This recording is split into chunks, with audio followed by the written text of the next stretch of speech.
Hello दोस्तों, स्वागत है आपका हमारे YouTube channel Patwal job update में। आज हम बात करेंगे उत्तराखंड एलटी शिक्षक भर्ती 2023-24 के बारे में। तो उत्तराखंड में एलटी के बहुत सारे पद रिक्त हैं।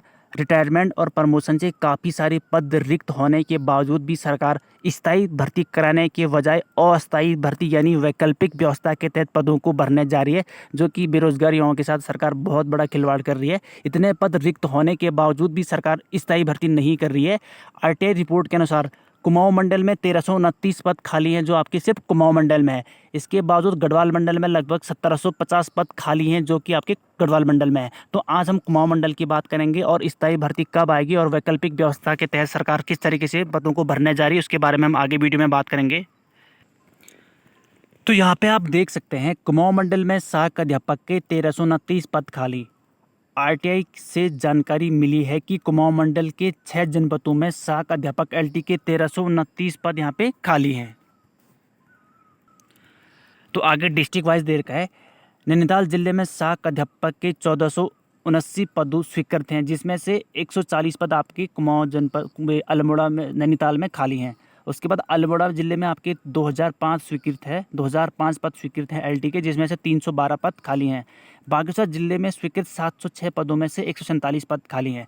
चंपावत जिले में स्वीकृत 770 पदों में से 136 पद खाली हैं। पिथौरागढ़ में स्वीकृत 1632 पदों में से 382 पद खाली हैं। और उधम सिंह नगर जिले में एलटी के स्वीकृत 1055 पदों में से 212 पद आपके एलटी के रिक्त हैं, ये कि आरटीआई रिपोर्ट के अनुसार यहाँ पे खाली हैं।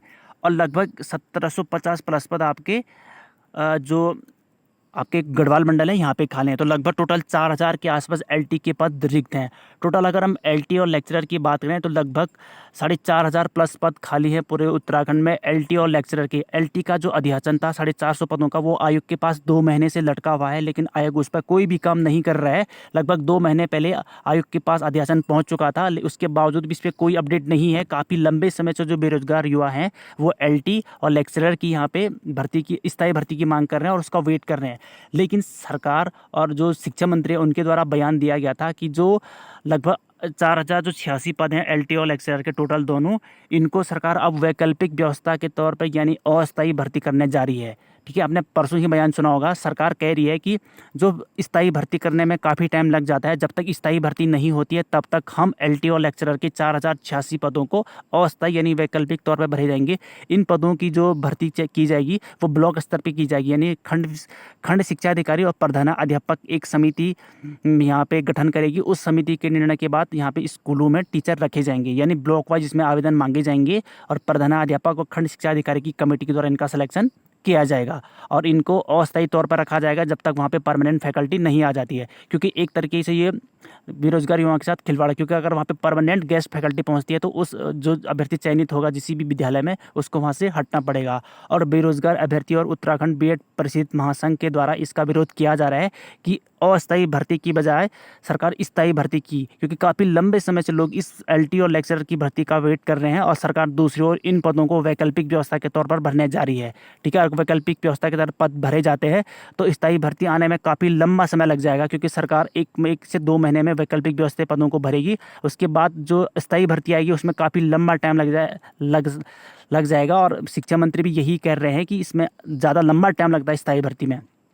तो आप सभी से अनुरोध है कि आप अस्थायी भर्ती का विरोध करें और स्थायी भर्ती के लिए सरकार पर दबाव बनाएं ताकि स्थायी भर्ती हो।